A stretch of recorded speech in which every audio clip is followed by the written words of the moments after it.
On a Wednesday afternoon, my mom called to tell me my grandmother was dying. I had no reaction.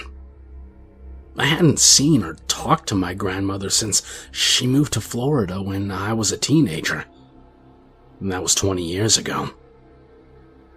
My grandmother was a miserable old curmudgeon, and we never had much of a relationship. Or so I thought. My doctors said my grandmother had days to live, and my mom and dad were heading down to Florida to say their goodbyes. They wanted to know if I wanted to come along. Sure, I said, even though I had nothing to say to her. The woman was practically a stranger. My only memories of my dad's mother were of her dusty house that smelled of mold, and how she stared daggers at me when I was a small child. But when I hung up the phone with my mom, other memories began clawing their way to the surface. Fragments and snippets, mainly. But they were there. My childhood bedroom. An old telephone, and my grandmother's voice on the other line. I began to put it together, a sequence of events that had sunk deep down to places I couldn't find. And so, the night before we were supposed to leave for Florida, I sat down in my parents' living room and attempted to assemble the puzzle. Speaking to my parents with a mug of hot chocolate in my hand, my story spilled out. When I was 10 years old, I had an old rotary phone with a spinning and clicking dial on the nightstand next to my bed. At 2 a.m. one night, the clanging ring of the phone startled me awake. I picked up the receiver and heard nothing but ragged and harsh breathing. It went on, and I just lay awake in bed with the receiver at my ear, just listening. I eventually fell asleep, and I awoke with the receiver still on my shoulder and the dial tone beeping in my ear. A few nights later, the phone rang again at 2 a.m. I lifted the receiver and was again greeted with the same labored breath. But this time, there was a voice. My grandmother's voice. "Someone's been a bad boy. A very bad boy." The words came out slow and methodical, each syllable more important than the last. I just listened in my quiet and dark room, unable to move, unable to run to my parents. "No one knows what you did, but I know." The mug of hot chocolate shook in my hand as I told my parents what I heard my grandmother say.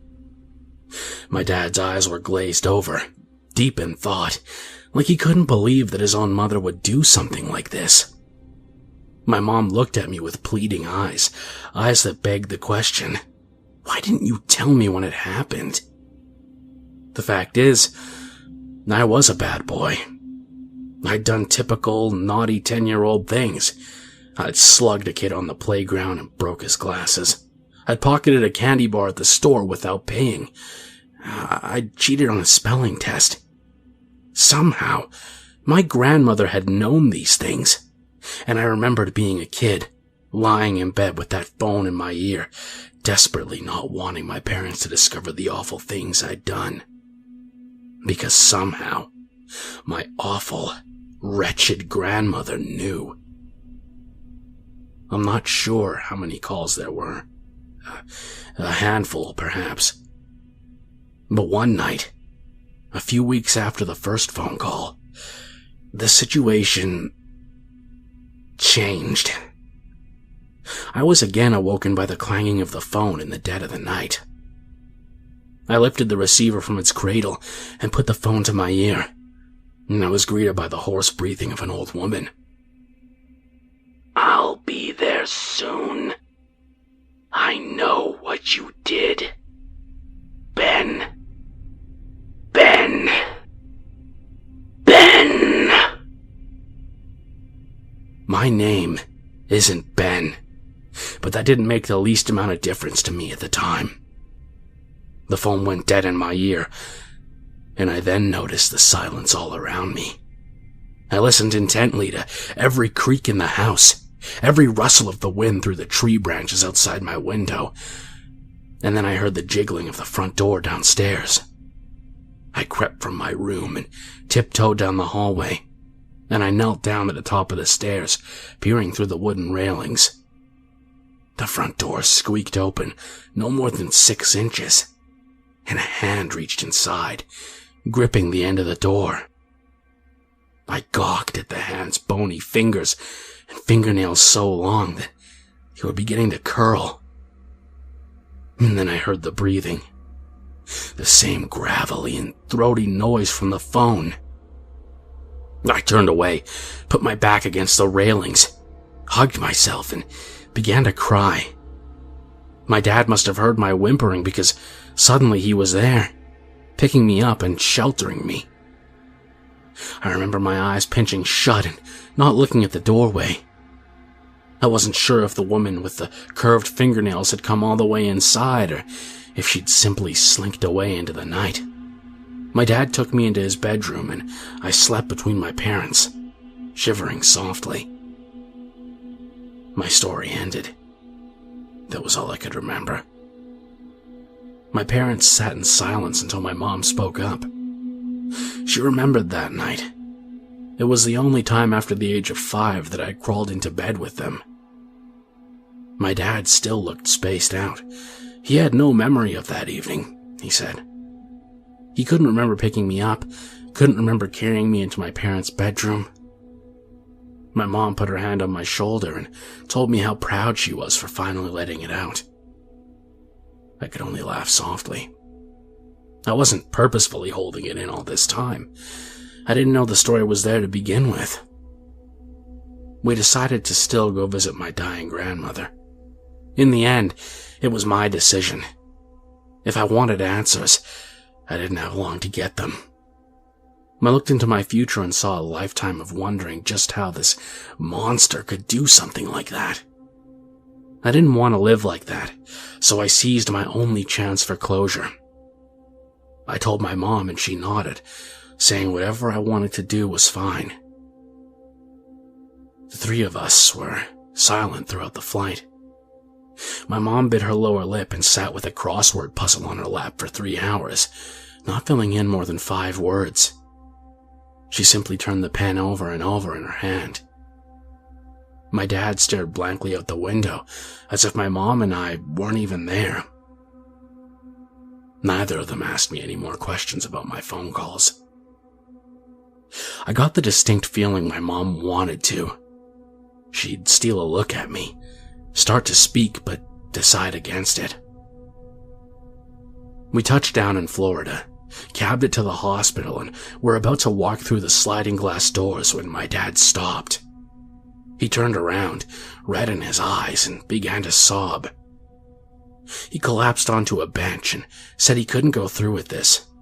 He couldn't accuse his own mother. He couldn't interrogate a feeble old woman on her deathbed. I had an affair, he stammered, 20 years ago, and had a child with another woman. A child the woman named Ben. My mom and I stood in the shadow of the hospital, shell-shocked. My story had finally opened up something inside of him, my dad said, and he was determined to stop living a lie. I left my parents and dazedly stumbled inside. Nothing made sense. I needed to see my grandmother. I needed to know the truth. I found my way to my grandmother's room, and she was already dead. My aunt and uncle stood vigil by her frail corpse, holding her hand. There were no curling fingernails, no elongated fingers, just a wrinkled and dead woman. Maybe if I'd gone inside minutes earlier, I'd have recognized that hoarse breath as my grandmother inhaled and exhaled one last time. But now I'd never know. I looked through the window and watched my father wander aimlessly around the hospital grounds, lost inside the new, hazy world he created for himself.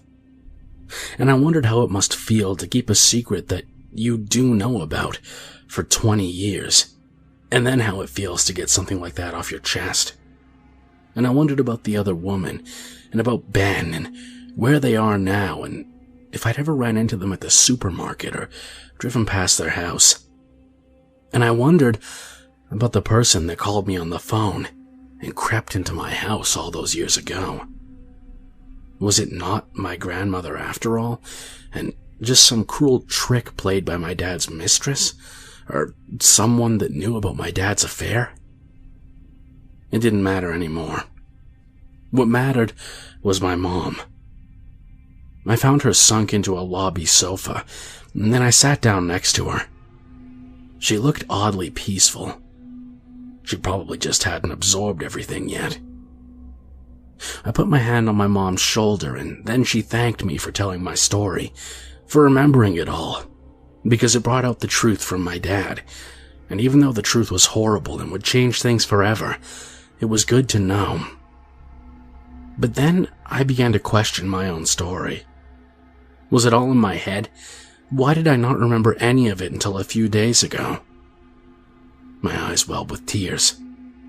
I told my mom it felt like I'd destroyed our family because of a story that could be make-believe.